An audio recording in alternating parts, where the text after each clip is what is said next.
This is painting my first really big house. Summer after I got married to my wife Pam, 1982.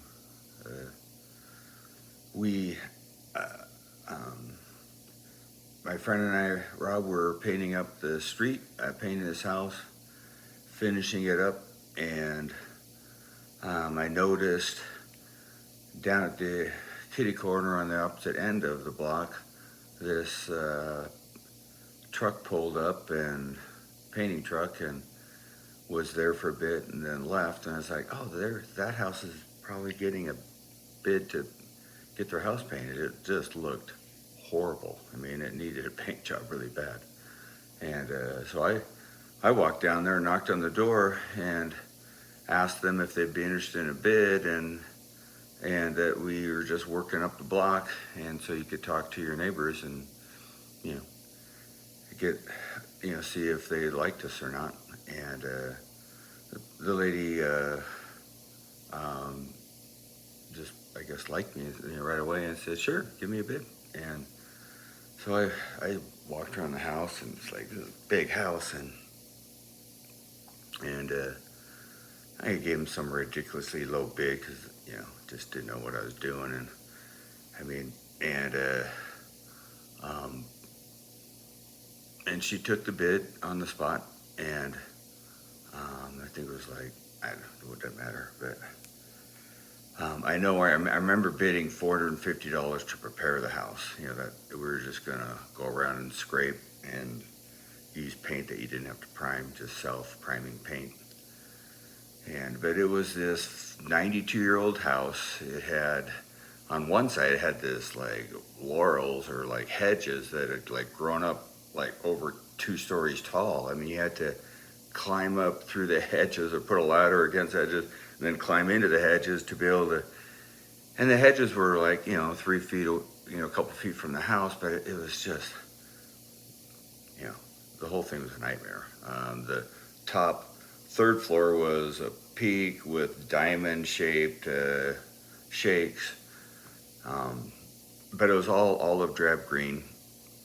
It'd been painted multiple times, just spray painted. I don't think they did any cleaning or scraping. I mean, you could just see where the paint was peeling, and it was spray painted over and onto the bare wood, but the scrape was never scraped off. And they didn't even tape up the windows. There was overspray, this olive drab green spray on the windows. And um, kind of like there was like a scary house on the block. This was the scary house on the block. It was just ugly. And I talked her into, once I got the bid, I talked her into painting it 4 colors because it had all this cool craftsmanship and woodworking in it. It had these curved boards. And anyways, I talked her into doing a beige, light beige color, fawn beige for the body, and then Confederate gray around the windows, and then white on the window painted, and it was all latticed. Not like they have the stuff in between the windows, double pane. It was actual lattice where the strips of wood breaking a window into a bunch of little windows, and that had to be scraped and what do you call it, glazed, and and then razor blade to paint off the windows and then paint in. So I was up at the other house finishing the trim, and we hired a friend of my friend, mostly, who was working with me, a friend of his, and they went down to the house and spent a week walking around scraping it. I said, just scrape, don't just scrape hard. What comes off, and move on. And so they did that, and I finished. It was a Friday. I finished the house up the street. Got the paycheck and in my hand, put it in my pocket, carried my ladder and my brush and bucket down to the house at the end of the block, and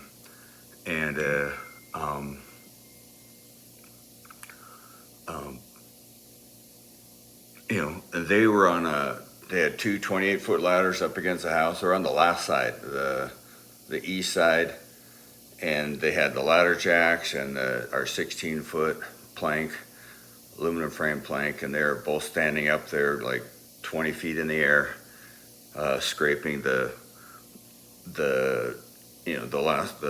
third story, the gable. And then I get up there, and it's just, from the ground you can't tell, but you get up there and it was like alligator skin, the paint. I mean, it was just it was just all crackled and wrinkly, like it just looked really, really bad. And you'd scrape and some paint would fall off, and it would be like the thickness of like 2 quarters, laying on top, and that's how thick the paint was, when it went down to bare wood. And I picked one diamond shake, and I scraped really hard, and for like a couple minutes, and I scuffed a knuckle, and it was starting to bleed, but I scraped really hard, and I got all the paint off one shake, and it blew the dust off, and the whole thing's shaking, and the other two guys are like hanging on to the side, to the edge of the roof. Well, I did that, and they were like looking at me, like, "What are you doing?" And I said, because they thought we're almost done. They thought we're like an hour away from just being done. And I turn and I say to them, I was like, "Guys, we're not almost done. We actually are just getting started. We're taking all the paint off this house. We're taking it down to bare wood." And my friend was like, "No way." I was like, "Yeah, this looks horrible. We're taking this all down to bare wood. This is terrible." And I just picked the next shake, and I started scraping, and I stopped. And I go, "The sooner we get done, the sooner we leave. All right, we're not getting off this ladder until this whole gable is bare wood." And we had a church softball game that night, and it was like 3:00 now, and we had like 3 hours. I go, "We got about 3 hours. We can get this done in 3 hours. 3 of us. Let's get after it. We're not leaving until we're done." And so we all got after it. The plank was just shaking with 3 of us scraping hard. And we got it done. And by the time I got down, I had like 4 places where I scuffed my knuckle on the side of the house, scraping. And here's a question: how many knuckles do you have? How many knuckles?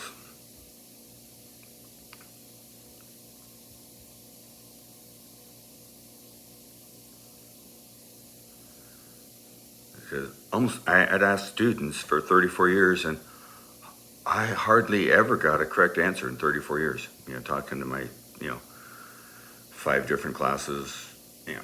Anyways, the answer is 28. You have 3 times 4 is 12, plus just 2 on your thumb, 14 on one hand and 14 in the other hand. Anyways, I could do this, make a fist, and I could bleed in 28 places, for after like a week of scraping. And I would just, kind of like do that to get blood on a spot where I was scraping, and just scrape it off. I mean, and we were working like 12-hour days, get there at 7:30, leave at 7:38, and climb down the ladder. Your arms would just be like black with the dust sticking because the hot, heat of the sun, you're sweating and the dust sticking. We'd climb down every hour and a half, whatever, and just rinse off your arm and get the dust and dirt off your arms, and rinse off your hands to cool them off because they're on fire from all the places where they're bleeding, and go back up and scrape. And we scraped the whole 3rd floor down to bare wood, the 2nd floor down to bare wood, razor blading all the paint off the windows and reglazing the windows. And the 1st floor, the siding was different. It was horizontal siding, and that was a lot better. It was just smooth. We just scraped, where the blisters, just scraped the blisters off, but we had to the windows had a razor blade and scrape all that and reglaze and um, razor blade to paint off the windows. But it took us 2 more weeks. We had the one guy work with an extra guy working another week, but we were paying him $5 an hour, and he made $400 in his 2 weeks, and so it left me and Rob $50 between the two of us for a couple weeks worth of work. He'd been there 3 weeks, and I'd just been there 2, and so we were making less than $1 a day. So we're making like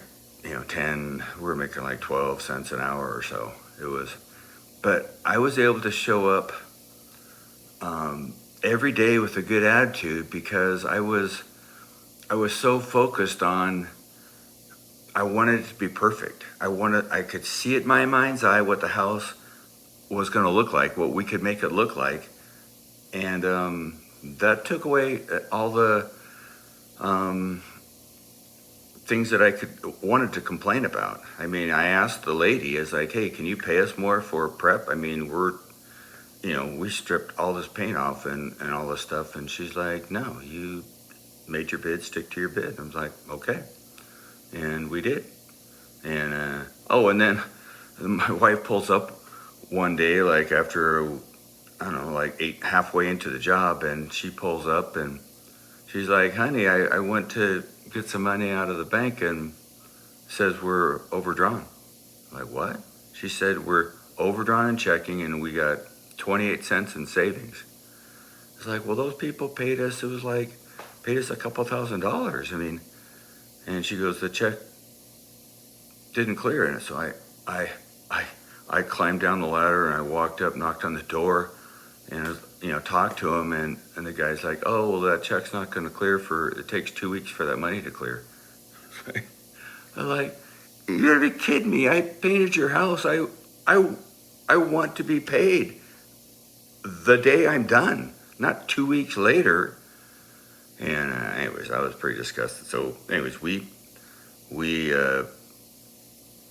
were flat broke. I'd never in my life been flat broke.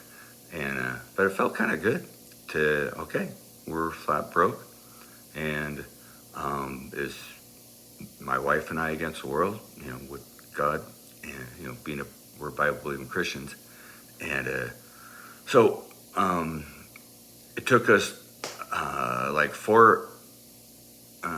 it took us about 4 weeks to paint the house because we didn't have any sprayers. It was just brush and roll, and a little less than 4 weeks, but we ended up making on average about $6 an hour, for the whole job.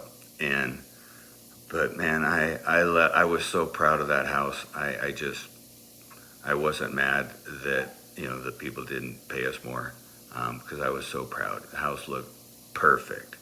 It looked awful before, and we left, and it was so perfect that we finished in early July or whatever, or late July. Anyways, that after we left, found out later that strangers would stop, knock on the door, and ask her for her color combinations because they wanted to paint their house the same color combination. Is this old Victorian style house, and it's like, oh, that's just awesome. Or people would stop and knock and ask on the door, who painted your house? Because whoever painted your house, I'd like their number because I'd like, and they'd talk to her about how it went and stuff. It's like, oh, I want his number. And so that happened 30 times. And so I get this phone call the following March, and from some desperate housewife, asking if I'm the guy who painted, so-and-so's house over on Puget Sound, North Puget Sound, and I'm like, yeah. And she's like, well, you did such a good job. I stopped and talked to her, and she gave me your name and number, and I want you to paint my house, and I don't care how much it costs. I want you to paint my house.